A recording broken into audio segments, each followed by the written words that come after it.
Bienvenue dans ton calendrier de l'Avent du Mindset.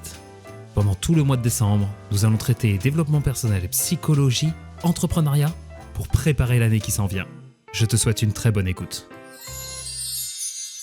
Bonjour et bienvenue dans ton nouvel épisode. Aujourd'hui, j'aborde un sujet sur lequel il y a plein de mythes, mais surtout plein d'idées reçues, plein de malentendus. Ce sujet, c'est la procrastination, qu'on associe souvent à un manque de motivation, un manque de sérieux, un manque de rigueur. La procrastination, tu sais, c'est le fait de toujours remettre à demain, après-demain ou plus tard quelque chose qu'on devrait, qu'on est censé, ou en tout cas qu'il faut faire maintenant. Alors, je t'apprends rien, hein. L'entrepreneuriat, c'est un ensemble de tâches, surtout dans les débuts, qu'on doit exécuter qu'on ait envie ou pas, que ça nous plaise ou non.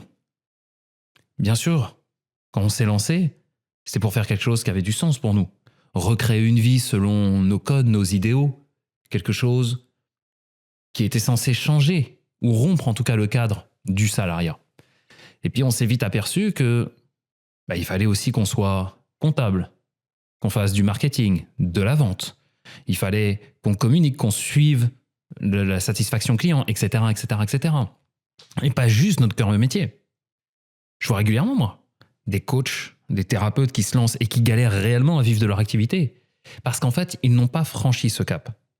Mentalement, j'en parlais dans l'épisode sur Qui es-tu, ils n'ont pas fait ce switch de « je suis entrepreneur ». Ils ne sont qu'experts de leur domaine. Et c'est chouette parce qu'on a besoin de l'expertise, mais ça ne suffit pas. Et donc forcément, si on veut passer un cap, si on veut être un vrai entrepreneur, il va falloir être un peu touche à tout, surtout dans les débuts. Surtout dans la phase où financièrement, tu n'es pas forcément en abondance de cash flow et tu dois toi-même commencer à faire grossir le tout et donc tu dois toucher à tout. Et c'est là que la procrastination rentre en jeu. Il y a des choses dans la liste de tâches, dans l'éventail d'actions que tu dois mener qui sont peut-être pour toi plus ou moins évidentes, plus ou moins difficiles. Des choses que tu n'as pas envie de faire, on en a tous. Je connais personne, je vais pas dire ça. Je vais parler de moi. Il y a beaucoup de gens qui détestent tout ce qui est comptabilité, fiscalité et administratif. Dans mon cas, et pour les personnes comme moi, on est des personnes de terrain. Moi, ce qui m'anime, c'est d'être auprès de mes clients. C'est pas de poster sur les réseaux sociaux, devoir faire un post en AIDA, tu sais, attraction, intérêt, désir, action, devoir faire du copywriting pour aller voler de l'attention à quelqu'un qui n'en a plus du tout tellement il est lobotomisé par les réseaux sociaux. Tout ça, ça me gonfle. Pourtant, si je fais pas ça, derrière mon business, il décolle pas. Ou alors il stagne, voire pire, il n'y a plus de clients. Parce que la présence sur les réseaux sociaux, c'est quelque chose d'important. Et donc, me concernant, quand il s'agit d'aller écrire un post, quand il s'agit de faire un carrousel ou autre, ça me gonfle au plus haut point. Mais si je le fais pas de boulot. Et c'est là que le schéma de procrastination se met en place. La procrastination, aujourd'hui, on va l'aborder sous deux angles différents. On va parler de procrastination fonctionnelle et puis d'une procrastination qu'on va nommer émotionnelle. Dans le cas de la rédaction de post dont je te parlais tout à l'heure, dans mon cas, c'est une procrastination émotionnelle. La procrastination fonctionnelle, c'est celle sur laquelle tout le monde se focalise. C'est celle que tout le monde pense résoudre à coup de techniques de productivité, un coup d'injonction, tu sais, au sérieux, à la performance, il faut de la discipline, etc., etc. Mais si tout n'était qu'une histoire de discipline, ce serait beaucoup plus facile. Si tout n'était qu'une histoire de motivation, ce serait plus facile. La procrastination ou quand on doit exécuter une tâche, ce n'est pas une histoire de motivation. Parce que peu importe que tu sois motivé ou pas, il faut le faire. Donc si tu attends d'être motivé pour passer à l'action, tu ne feras pas grand-chose. Le tout, c'est de l'accepter, de le comprendre et d'aller une étape plus loin. La procrastination fonctionnelle, c'est ce qui a tendance à te voler ton attention. Et aujourd'hui, avec des réseaux sociaux et une connexion Internet haut débit, avec l'abondance d'informations et la rapidité avec laquelle on y accède, c'est très très très facile d'avoir notre shoot de dopamine. Tu sais, cette hormone de la récompense. Et donc, les réseaux sociaux étant construits sur ce modèle-là, dès que tu vas avoir une tâche un peu difficile, quelque chose de pas évident, quelque chose qui est désagréable pour toi, c'est très facile pour ton cerveau de t'envoyer une information en te disant « Hey, va chercher sur les réseaux, va te faire ce petit café, va chercher quelque chose qui va te faire du bien. » Et c'est là où ton cerveau enclenche un mécanisme où d'un coup, il sait comment aller chercher de l'apaisement. La procrastination fonctionnelle, elle est dans cette lignée-là. C'est-à-dire que c'est une abondance de distractions qui t'entourent, qui vont avoir tendance à venir, en quelque sorte, te voler ton attention. Les notifications sur le téléphone, des gens qui font des allées et venues quand tu travailles autour de toi. J'étais dans un cowork il y a quelques années, et c'est dingue la facilité qu'ont les gens dans les open space à passer devant, à s'arrêter et à venir te parler, indépendamment de l'importance de ce que tu peux être en train de faire. Et je ne veux pas cracher dans la soupe, j'étais pareil, moi aussi. Il m'est arrivé à des moments d'aller interrompre des gens en train de bosser. Et donc, il y a tout un tas d'astuces, tout un tas de codes pour ne pas se faire déranger. La procrastination fonctionnelle, c'est en quelque sorte la plus simple à casser. Les méthodes de Pomodoro peuvent très bien fonctionner. Couper ses notifications, mettre un casque, etc., etc. Si toi, il y a des tâches que tu as du mal à effectuer, et qu'en utilisant ces méthodes, tu arrives à te mettre au boulot, super, reste là-dessus. Mais si c'était si facile, les gens seraient beaucoup plus actifs, pas vrai? C'est qu'en fait, pour beaucoup, la procrastination est plutôt d'ordre émotionnel. Et je vais t'expliquer comment ça se joue. Il y a une étude qui a été menée il y a quelques années à l'université Paris-Dauphine. Je te mettrai le lien dans la description de l'épisode si tu veux aller voir. Cette étude a été menée sur la procrastination vis-à-vis d'actes d'achat. Et ce qui est intéressant de remarquer, c'est qu'il y a plusieurs facteurs aggravants qui vont nous pousser à procrastiner. Aujourd'hui, c'est de ces facteurs-là dont je vais te parler. L'un des premiers facteurs, c'est une charge émotionnelle désagréable ou négative pour l'action à exécuter. Typiquement, je te parlais des posts LinkedIn. Savoir que moi, dans mon enfance, j'étais un cas d'échec scolaire. Dès que je devais écrire des choses, c'était très compliqué. J'avais beaucoup de mal à retranscrire, et c'est toujours le cas, beaucoup de mal à retranscrire mes idées et de les clarifier. J'ai une forme de pensée en arborescence où je saute d'une idée à l'autre. Un coup, je parle d'un événement futur, puis j'ai un événement passé, puis j'ai le présent. Tout déboule dans ma tête comme ça, en bloc. Et moi, dans mon bordel mental, ça se passe très bien. Je suis tout à fait à l'aise pour faire ça. Mais si je dois expliquer quelque chose clairement, ça va me demander un effort considérable pour pouvoir mettre de l'ordre dans ces idées. Rajoute à ça une fâcheuse tendance à ne jamais avoir rien compris sur ces foutues règles de l'orthographe, du COI, du CDD, du je sais pas quoi qui est placé avant. C'est quoi un auxiliaire? Je sais toujours pas, j'ai 40 ans et je sais toujours pas. Et donc forcément, j'ai grandi là-dedans, avec des réflexions de mes profs, avec des échecs à répétition sur les dictées, sur les travaux d'expression écrite.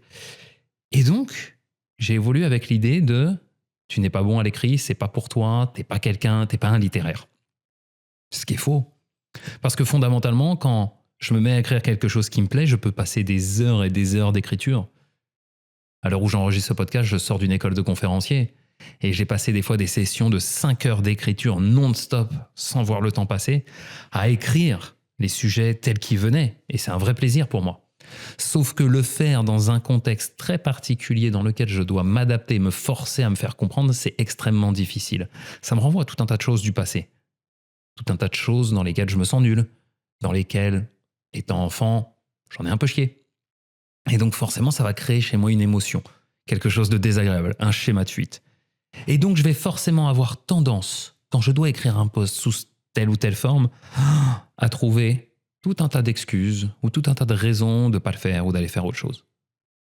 L'un des facteurs aggravants de la procrastination, c'est un rapport émotionnel lourd à la tâche qu'on doit exécuter. Et donc, bien évidemment, ce n'est pas une technique de Pomodoro ou de « il faut se faire violence » ou autre qui va résoudre ça.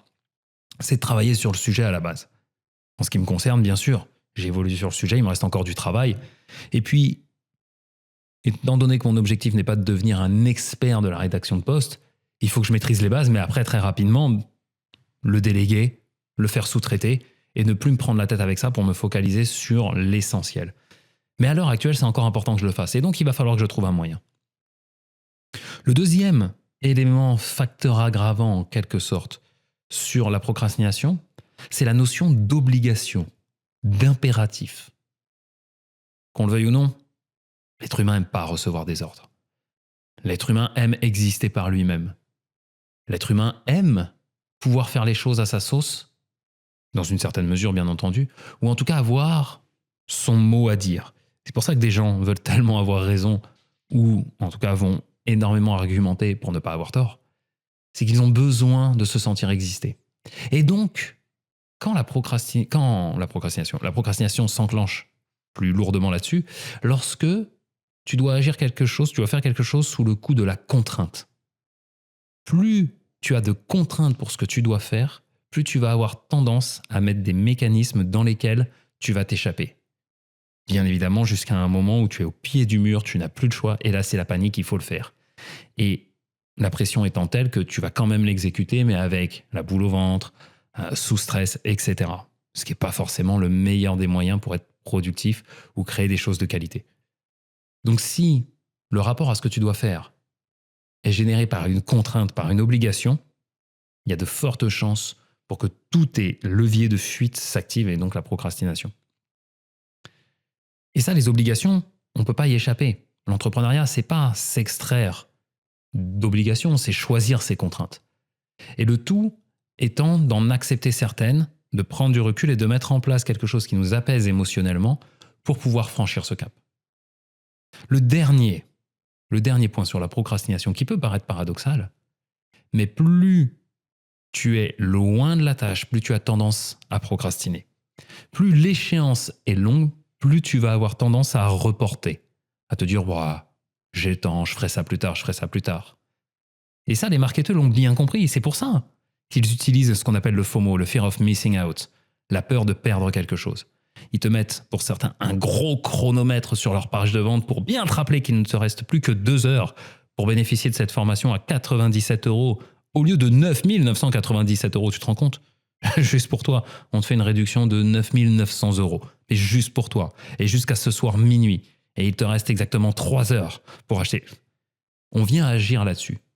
Si tu as le temps, s'il n'y a pas d'urgence, tu auras tendance à procrastiner, à reporter la prise de décision à plus tard.